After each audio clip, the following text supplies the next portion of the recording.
The third one, Porro shoots the ball off the post. He's in an offside position. He taps in his score. Then it's also offside. So yeah. I mean, like, this one you don't need VAR to check lah. It's really offside. Offside is offside. The eye test doesn't fail. Yeah.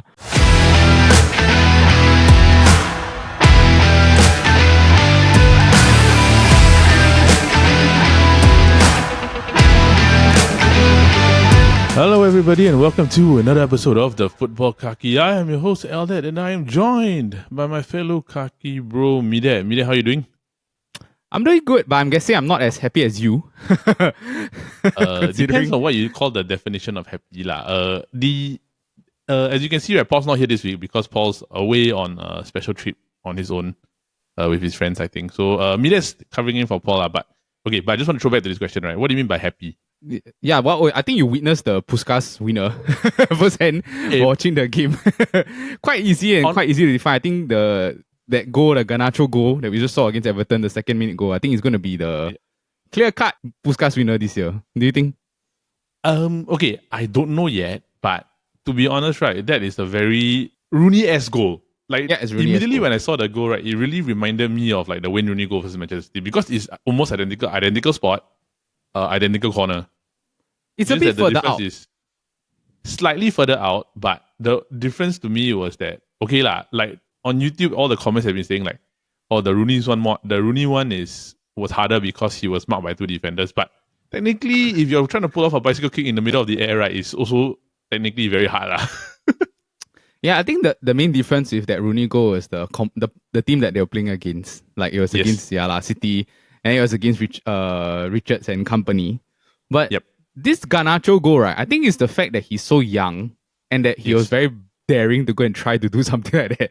As opposed to, because he had plenty of time to watch the ball drop and then maybe do a volley or whatever. But then I guess he went to, trust in his guns and his skill.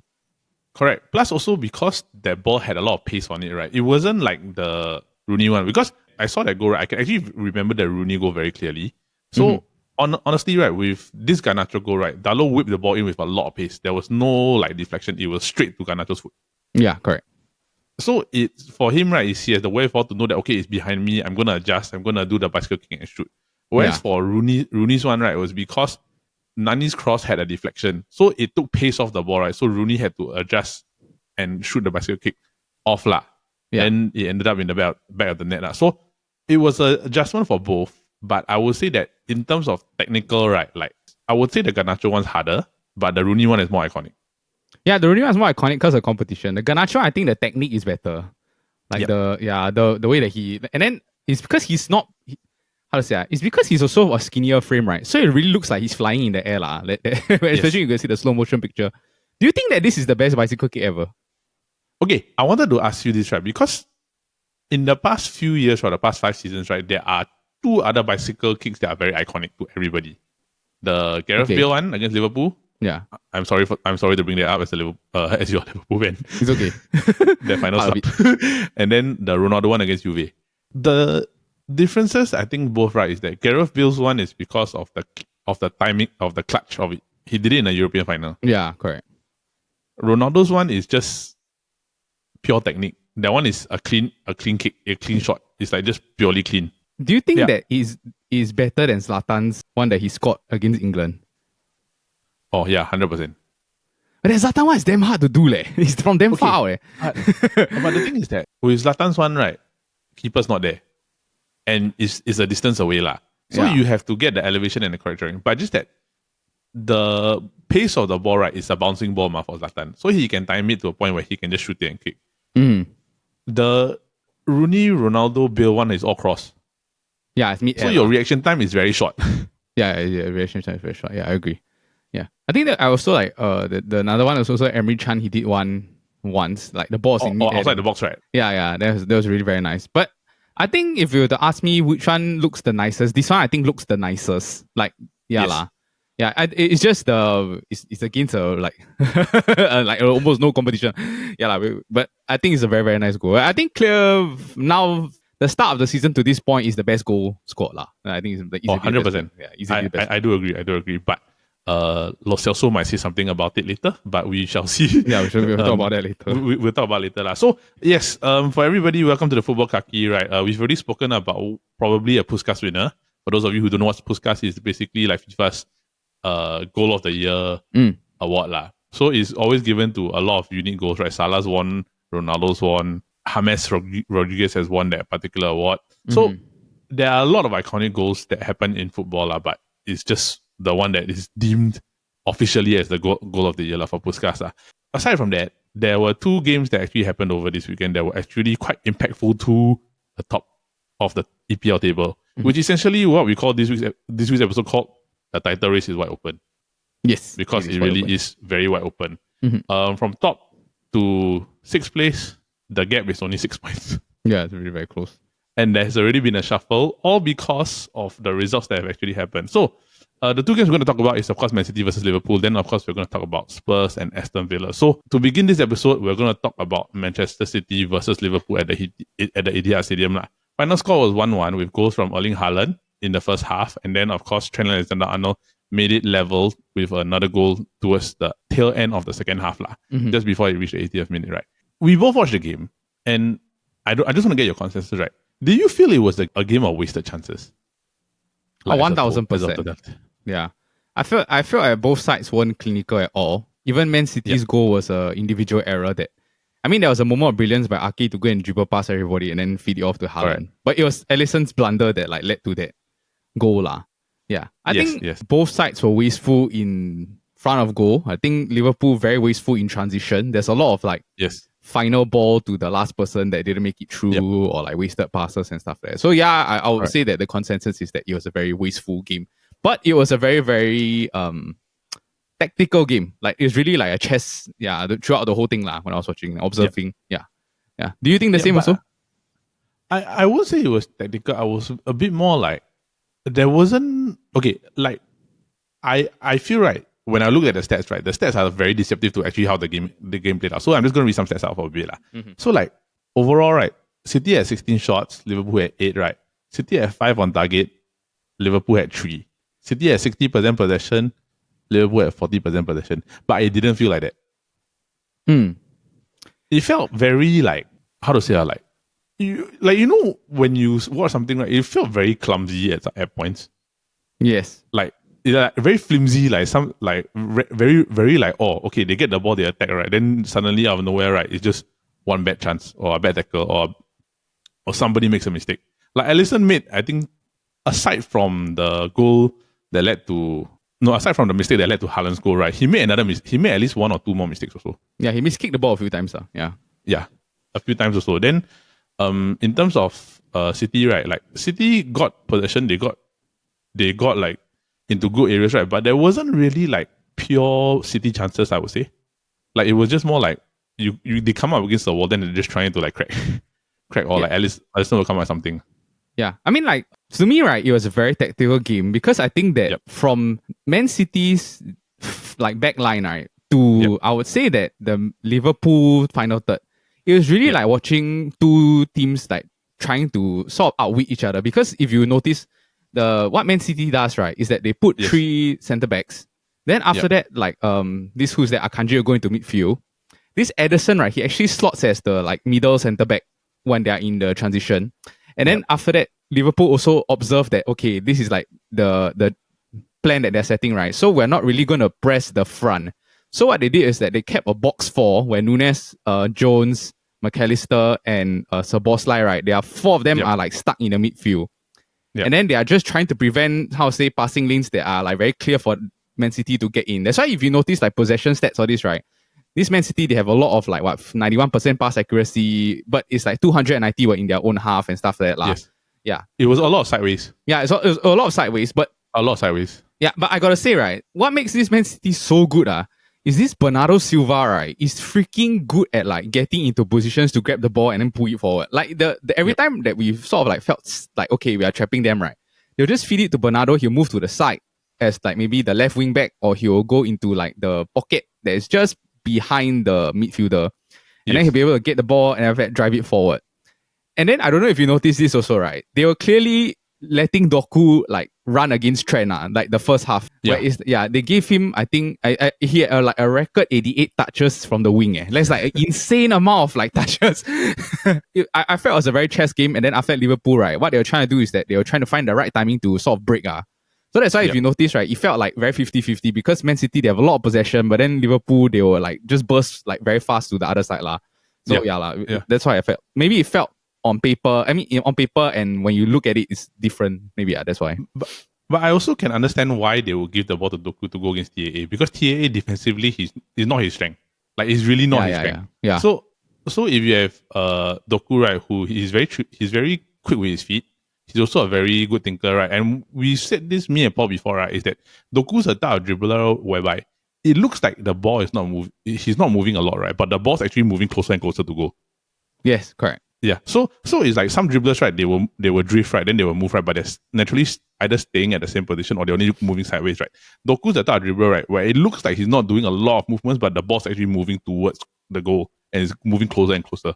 Yeah. So in the end, you will end up finding that Doku might receive the ball at the edge of the box on the left side, near the byline, right? But he will slowly move inside. Yes. And then also like a tactical thing also, if you notice.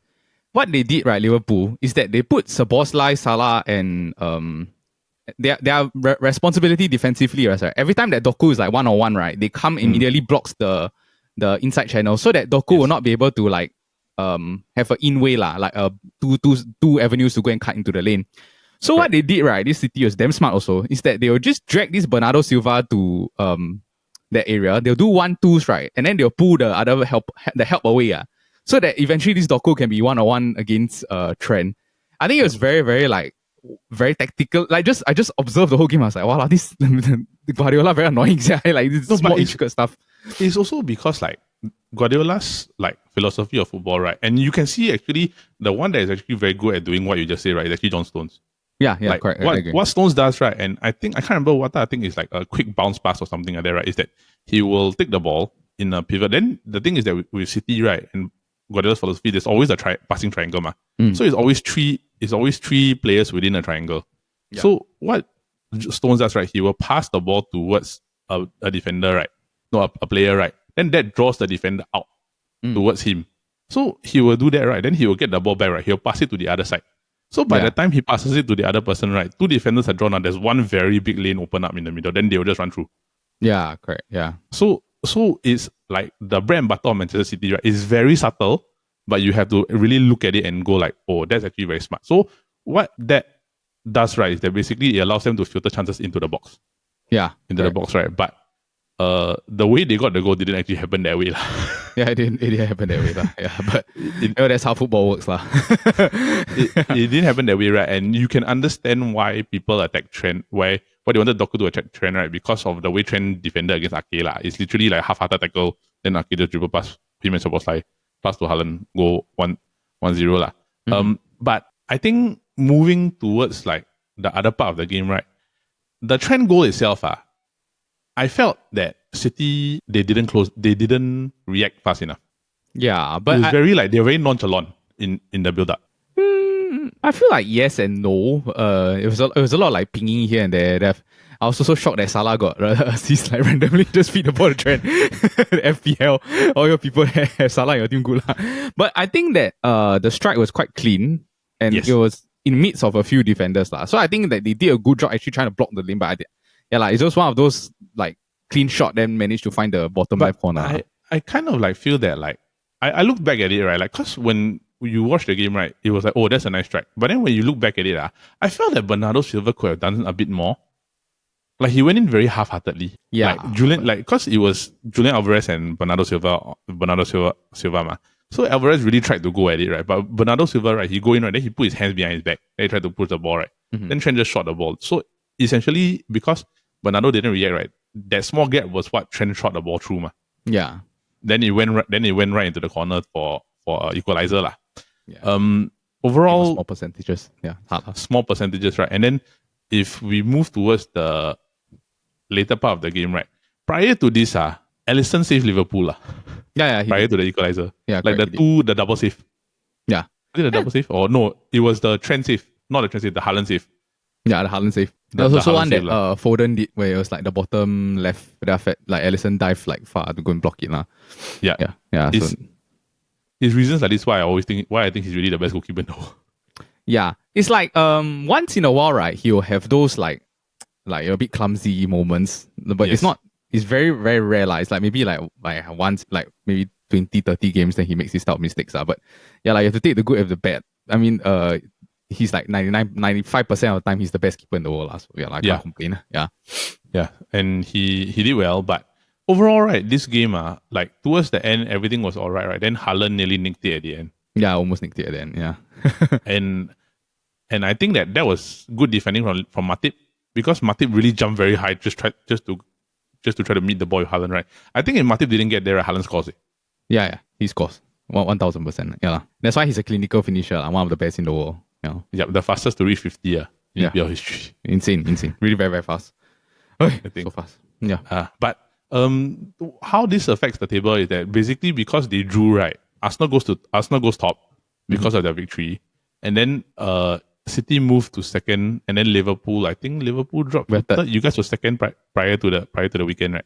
Yes, correct. You all were second, right? So the table now actually looks a bit interesting, because what happened is that because of this, right, Arsenal jumped from third to first, and then the gap between first and third, right, is only 2 points. Not only that, I think first to fourth is like 3 points. First to fourth is 2 points. Yeah, 2 points. Yeah, correct. First to fourth is 2 points, which Villa is like on 28, then Spurs is like 26. Yeah. Then United is somewhere behind with 6 points. So the fact that it's like first to 6 is 6 points, first to 7 is 7. Yeah. I think this is an outcome that everyone else is happy about. All the other clubs. Yes. Yeah, they wanted a draw. So, I mean, yeah. And I felt in the end, it was a result that was fair. So it was 1-1. Yeah, I think it was quite fair. Yeah.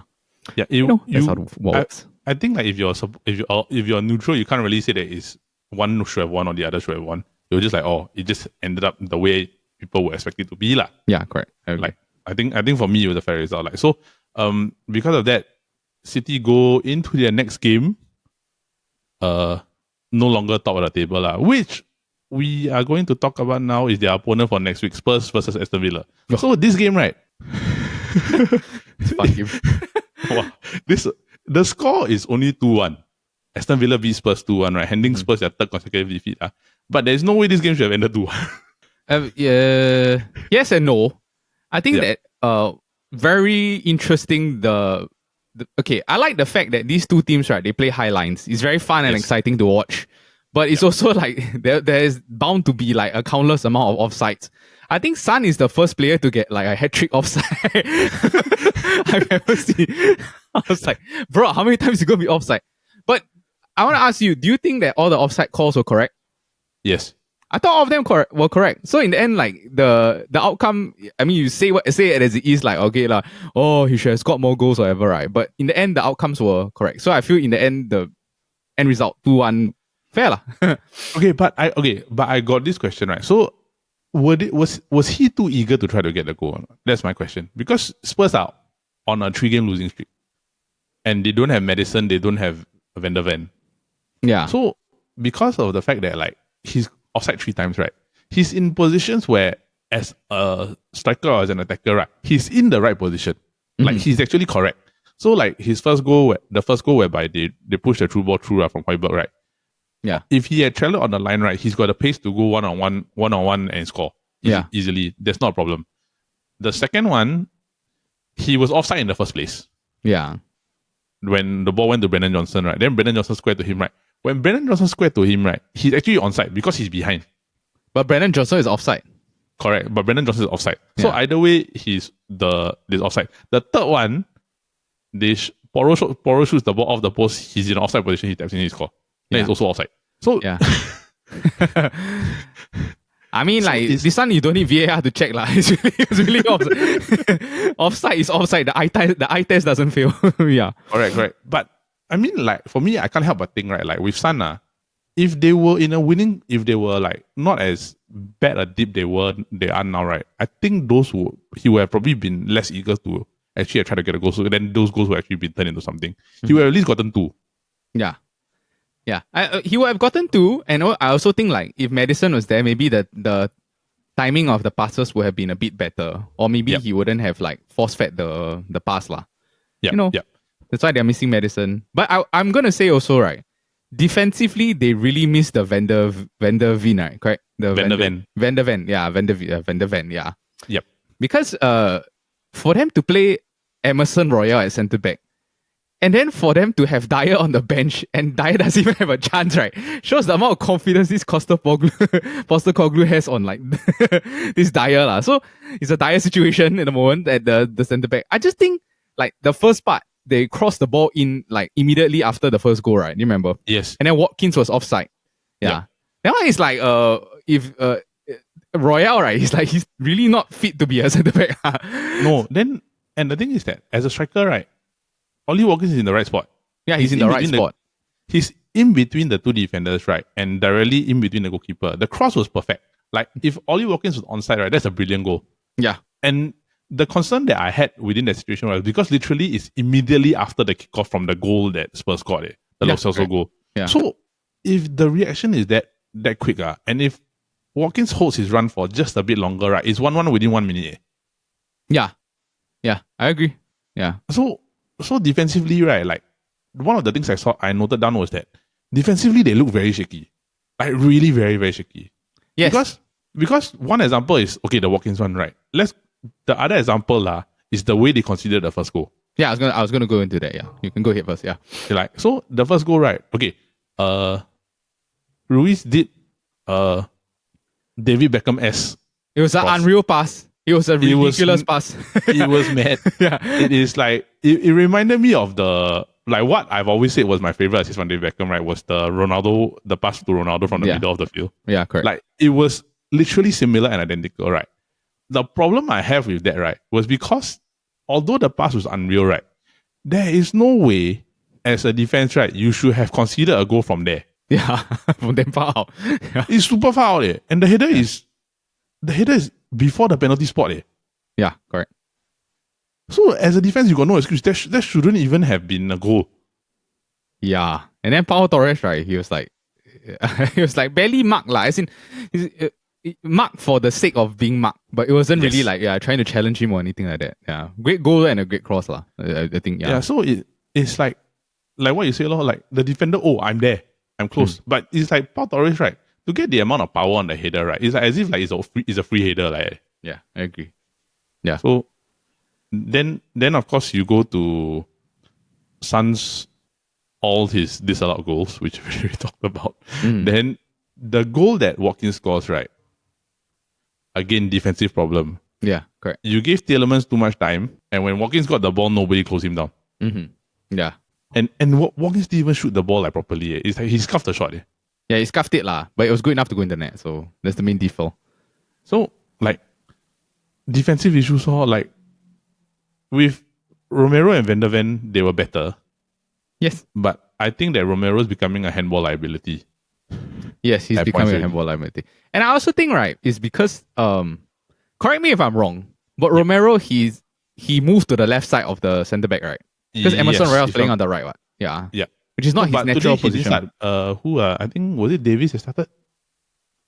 At centre back? Yeah, Ben Davies started. Okay, yeah.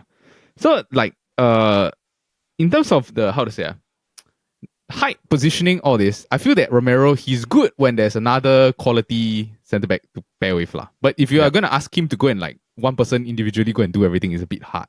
And I think in general they are not good at defending aerial stuff lah. This back line that they have, I mean, like with or without this Van der Ven, it's just very average. But I mean, he makes a big difference. This Van der Ven.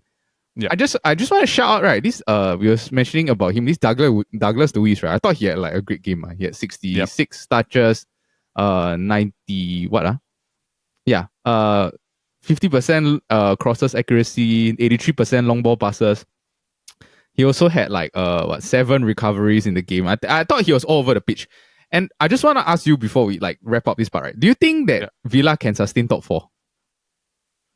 Okay, honestly, right, the squad that they have is a Champions League squad. Yeah, it's a good squad, right? It's a good squad. Like it's a really, really, really good squad. Like they've got Pau Torres, Diego Carlos, Luca Digne. Then you've got McGinn, Kamara, Diaby, Kamara, Watkins, Diaby, Leon Torres. Bailey, Yeah. Telemans, then Moreno. All these guys are good players, eh? Yeah, good players. And they've got Champions League experience, like Bailey, Leverkusen, Diaby also Leverkusen, Torres with Villarreal. You got a World Cup winning goalkeeper. Yeah, and Emi Martinez and everything like so. So to me, right, this squad they're good enough, right? And Unai Emery is a good enough manager. Yeah, he can do it. Yeah, he's a very good manager. I think the only thing that probably maybe is the question mark, right, is that what happens if some of them get injured? Especially if Watkins gets injured, I feel. Yes. Yeah. Yes. Because other than Watkins, right, like even though yes, you put Diaby up front, right? Diaby is a winger by trade. He's not a striker. Yeah, he's not a striker by trade. Yeah, correct. He's not a striker. He's a winger by trade. So if you lose Ollie Watkins, I don't know who's going to score the goals. Yeah, I agree. Not the easiest. Yeah. So I would say that if let's say Villa keep this up, right, I would say that they are in for a shot at Champions League, but I wouldn't say that they're title contenders.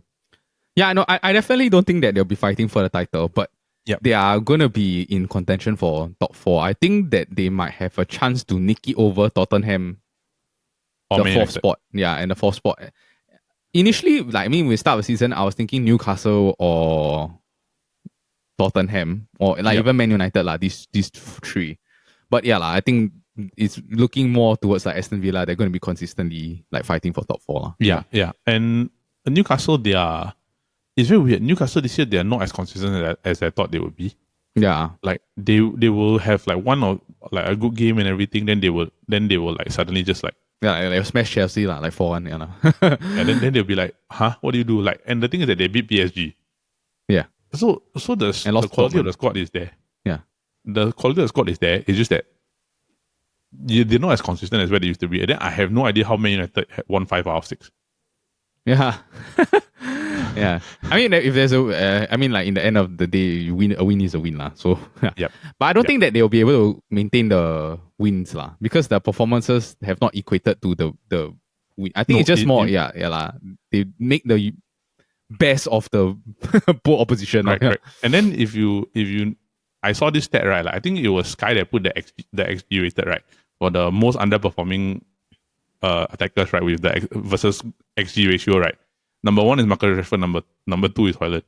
Yeah. So I have the two attackers, right, with the worst XG conversion rate. Yeah, that's not good. So I also don't know what to say, but hopefully everything gets settled down on that end. But moving forward, Spurs are in a unique state. And Man City also are trying to get back the position. Because technically, right, with a 1 point gap, right, Arsenal have control if they continue winning. So, moving on. Let's talk about Futbol Kaki's match of the week, which is, of course, Manchester City versus Spurs. It is the game that closes out the weekend. And it's, of course, happening at the Etihad, right? Mm-hmm. Judging by what we've discussed for both teams, they have a lot of things to get motivated about, right? Both of them. Yes. Even though, on paper, right, it should be Man City easily trouncing Spurs. But this Spurs team, they're good in transition, which is the best way to go against Man City, especially this year, considering the fact that when they attack, right, the whole team moves up quite high. Yeah. So it's a tough one. I don't think I can ever count unanimously say that okay, Man City is gonna win or whatever because Spurs, they have good Sun and all this. So I'm not sure, but I'm leaning more towards Man City winning. Yeah, quite.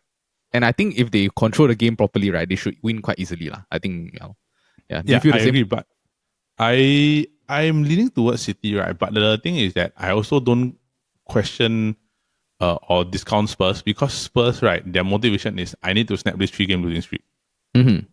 And to be really frank, right, the Villa game, right, they look better than Villa overall as a whole.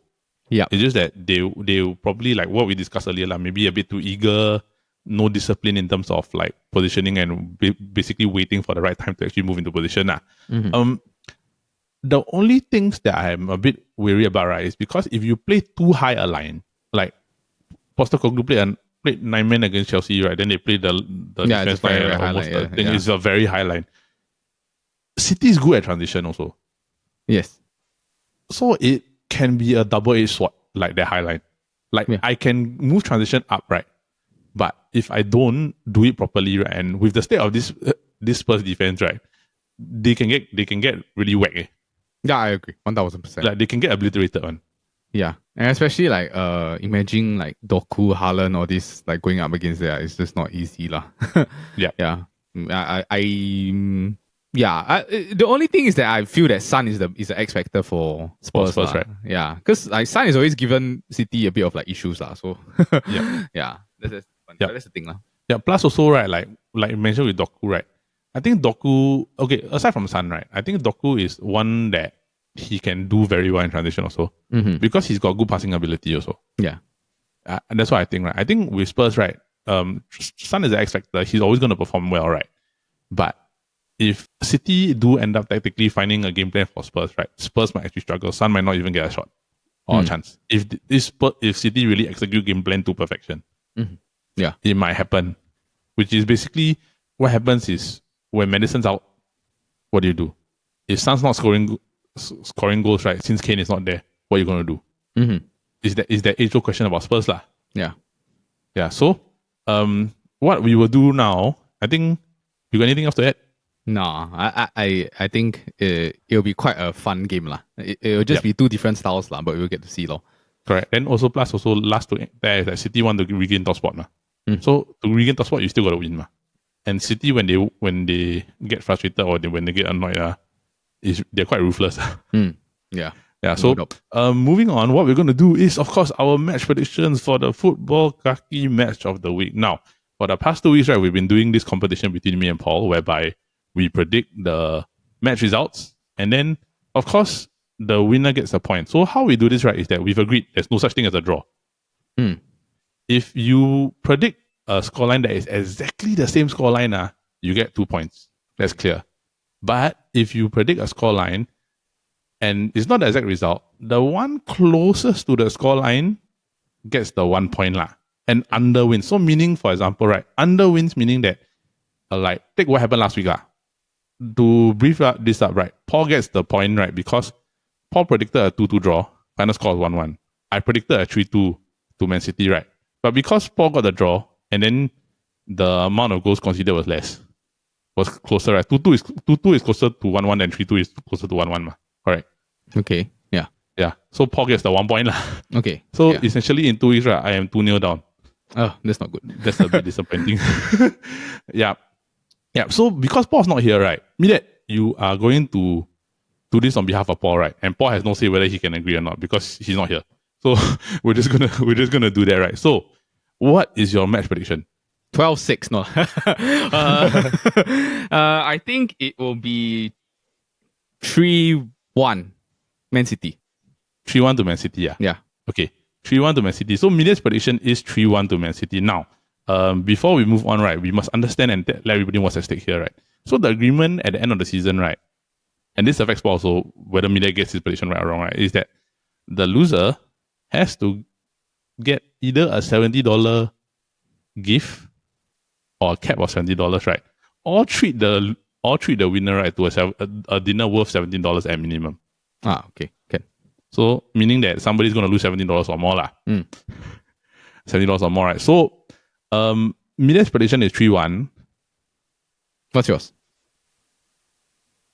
Honestly, right, I got no idea, but I'm trying to think. Okay. My hatred for Man City outweighs my feeling to be logical, right? I'm gonna go 2-1 Spurs. Oh, okay. At Etihad. At Etihad.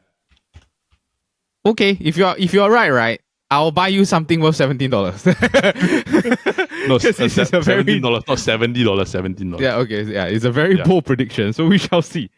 Yeah. Okay. Who do you think is going to score? Son, both goals or what? I think Son's gonna get 2. Okay, we shall I see. just got this feeling.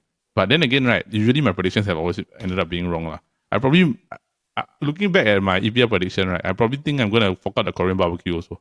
If I we shall see. It's a big chunk. Korean barbecue right, and $17. Yeah. So okay, what I'm gonna do, right, is that I'm just gonna recap everything. So the prediction is of course Mediaite will be 3-1 with a Manchester City win, and then I will be a 2-1 with Spurs win. So we shall see. If it's a draw, right, me and Paul will discuss, right? We'll just take the one that's closest to it. Okay. So, yep. Before we close out this episode, anything else you want to add? I think it'll be a fun game. I'm proud of the way that Liverpool played, and I'm happy with a draw. Yeah, that's what I just want to say. Okay. Yeah. Okay. I will add out and say that in this particular event, right, if Spurs win, they will become level points with City, and then they will move out on the table, right, depending on how Villa and Liverpool do. Because currently at the moment, right, Aston Villa have 28, Liverpool have 28 also. So if let's say Villa and Liverpool both lose, right, Spurs go to third with 29. But if let's say both of them win, right, I think Spurs will probably be about fifth, but City will drop to like third or fourth. If Liverpool and Villa win, right, then City lose. So that's what's going to happen. So yeah, it's going to be interesting, but let's look forward to a week of football. Yeah. So with that, we conclude this week's episode of the Futbol Kaki. Hey. Alright, so that is it for this week's episode of the Futbol Kaki, brought to you by the Chit Chatter Podcast Network. Now, for those of you who are listening in, we just want to say thank you, and we hope that you continue to follow our other shows, which of course include the Kopi Bros every Monday, involving me, Dad, Paul, Tin Yong, and Brandon, where we talk about different topics. This week, they are rating our favorite McDonald's burgers. McDonald's burgers, right? To me, right, my favorite burger, right, is quarter pounder, double quarter pounder. It's not going to get far in the tournament. I'm just there. I know, but I'm saying that like people have different perspectives or views on certain burgers, right? But to me, I love quarter pounder lah. Yeah, okay, that's fair. It's fair. Yeah, it's an iconic burger for sure. It's an iconic burger, right? And then of course we have our flagship game show every Friday, the SG Draft Podcast, where we draft about different things and have fun while we do it. Last week we had the greatest pick ever in draft history. Yeah. Where we drafted a fantasy army, and one of our good friends decided to pick a combat medic at his one-man army. I will not say which combat medic, but you all just go and watch the episode. Yeah. So we'll link it in the description below for both this week's Kopi Bros episode and of course last week's draft episode Yeah. for everybody who just want to see out. So yeah, we just want to say thank you to everybody, and we hope that you continue to like and subscribe to us if you're a first-time viewer. Yeah. Follow us on Instagram, follow us on our socials and everything like that. Thank you for everybody. Thank you for listening to us, and have a good week ahead. Bye-bye. Have a good week. Bye, guys.